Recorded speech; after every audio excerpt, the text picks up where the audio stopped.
ऋग्वेद की कक्षा संख्या 472 प्रणव ध्वनि। ओ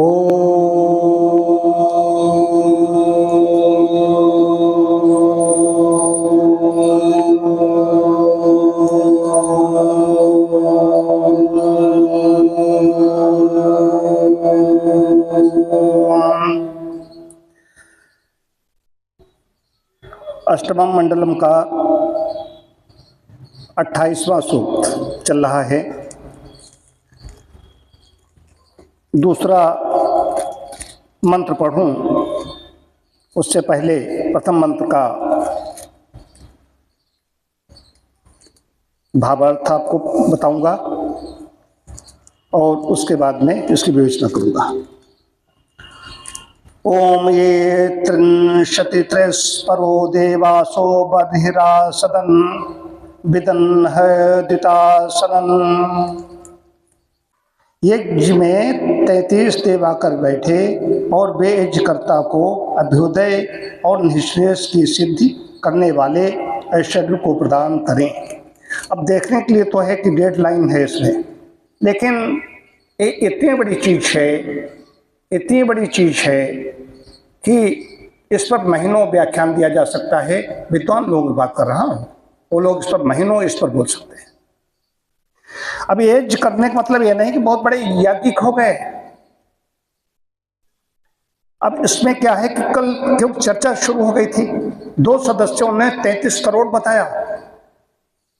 33 करोड़ को यज्ञशाला के लिए अच्छी बात नहीं।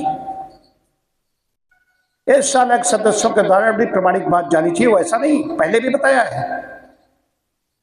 पहले भी, लेकिन इतना समाज में जो चल रहा है, प्रचलित चल रहा है, कुछ कथा भाषणों के माध्यम से, और जो सुन रखा है उन्होंने बस 33 करोड़ का 33 करोड़ ले रहे हैं। तो कोट का अर्थ करोड़ भी है, लेकिन यहाँ पर एक करोड़ अर्थ नहीं लिया जाएगा। श्रेणी आएंगे, प्रकार आएंगे। सबसे पहले यज्ञ है। यज्ञ में 33 देव आकर के बैठे और वे यज्ञकर्ता को, जो हम लोग कर रहे हैं, अभ्युदय और निःश्रेयस की सिद्ध करने वाले ऐश्वर्य को प्रदान करें। अभ्युदय निःश्रेयस धर्म की परिभाषा में शास्त्र कहता है इत अभ्युदय निःश्रेयस सिद्धि सधर्मा। इसमें अभ्युदय भी हो, निःश्रेयस हो। मृत्यु के बाद में ही वो मिलेगा जाकर नहीं। अभ्युदय अभी चाहिए तो कामधेनु इसलिए कहा गया है। अब 33 कोट का जान लीजिए। तो यज्ञ में 33 देव आकर के बैठे। कौन कौन से 33 देव हैं? 33 देव, 33 प्रकार के देव कौन से हैं? 33 करोड़ नहीं। यज्ञ में 33 देवता आकर के बैठे। कौन से बैठ गए? आपने आहुतियां दी, 33 देवता आए। कौन से आए? अब गणित सुनिए।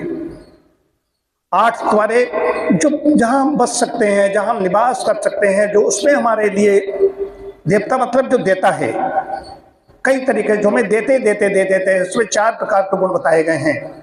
जिसमें एक भी गुण नहीं होता वो सामान्य मनुष्य हो जाता है। देने वाला तो देवता 8 बसों में है। पंचमहाभूत में पृथ्वी, जल, अग्नि, वायु और आकाश, ये 5 महाभूत हैं।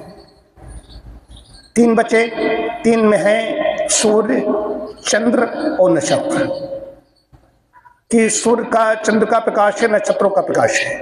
ये 8 आपको, ये पंचमहाभूत प्लस 3, ये 8 हो गए। ये बसु। उसके बाद में 12 आदित्य हैं। 12 आदित्य क्या हैं? 12 महीने। तो उसमें 12 महीने हो गए, जो चैत्र, वैशाख, जेठ, आषाढ़ जो हमारे होते हैं हिंदी के, ये 12 महीने हो गए। 12 आदित्य हो गए। कितनी संख्या हो गई? 12 8 20 हो गई। अब बचे 13। 11 रुद्र हैं। 11 रुद्र में क्या है? 5 प्राण, 5 उपप्राण। 5 प्राण क्या है? प्राण, अपान, समान, व्यान और उदान। 5 प्राण हो गए। 5 उपप्राण हो गए। देवदत्त, नाग, तकल, कूर्म और धनंजय, और प्लस 1 जीवात्मा। 11 रुद्र हैं। अब यहां पर हमने गड़बड़ी की। हमने अग्यारी डाली है, या हमने हवन किया है, या यज्ञ किया है, आहुतियां कितनी, उसका विधान है। और हम कह रहे हैं कि नहीं देवता सब देख रहे हैं। तो उनको मैं क्या बताना चाहता हूँ, यज्ञ कह रहा हूँ, हवन कह रहा हूँ, मैंने क्या किया, कितना हव्य है, कैसा क्या है, तो देवता सब जानते हैं। ये प्रजा, अब 2 और आएंगे, कितने हो गए, 20 और प्लस 11 31 हो गए, बचे 2 क्या बचे, इंद्र और प्रजापति। मतलब कि जो विद्युत है, विद्युत अलग आएगी, सूर्य अलग है, चंद्र अलग है, विद्युत अलग है, वो है इंद्र। और प्रजापति जो आपने हम सब लोग करके बैठे प्रजापति, तो प्रजापति है जो, तो प्रजापति ब्रह्म यही है जो प्रजापति ब्रह्मा जो पालक है सबका एक। इसको विश्व का नाम भी इसीलिए कहा गया है, एक एक चीज निकल कर का विश्व का नाम विश्व नाभि ही, ये विश्व के नाभि कहा गया है इसको। तो ये है, इसमें जो पालक है सबका, ये 33 कोट हो गए।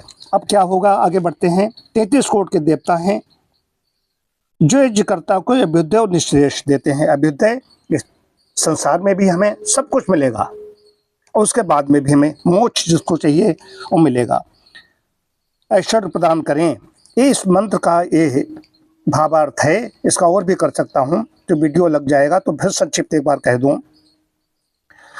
और ये मैं स्वामी विवेकानंद जी परिव्राजक महाराज जी से बात करने के बाद में मैंने और ज़्यादा किया कि मेरे दिमाग में चल रहा था।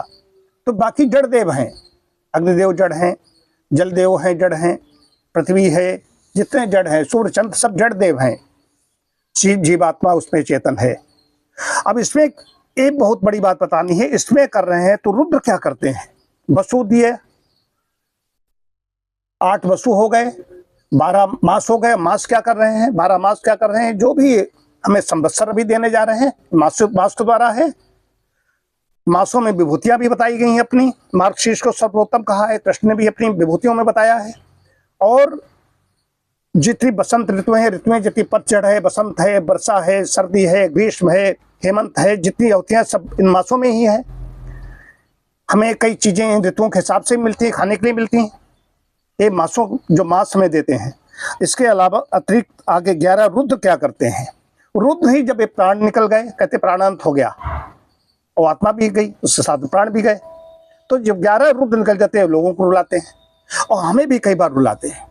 एक बड़ी बात है कि चिकित्सा शास्त्र में भी चाहे जाएं, चिकित्सा शास्त्र इसी की तो चीज है मुख्य रूप से, आयुर्वेद, तो उसमें हम जब जाएंगे तो 5 प्राण हैं, 5 प्राण हैं। तो त्रिदोष थ्योरी जो आई, त्रिदोष सिद्धांत आया, उसमें क्या है कि यहाँ पर गड़बड़ी हो गई तो कौन सी बात है भाई, 5 प्राण है, 5 प्राण हैं, ये कहाँ कहाँ पर कैसे कैसे काम करते हैं, ये बड़ी चीज है।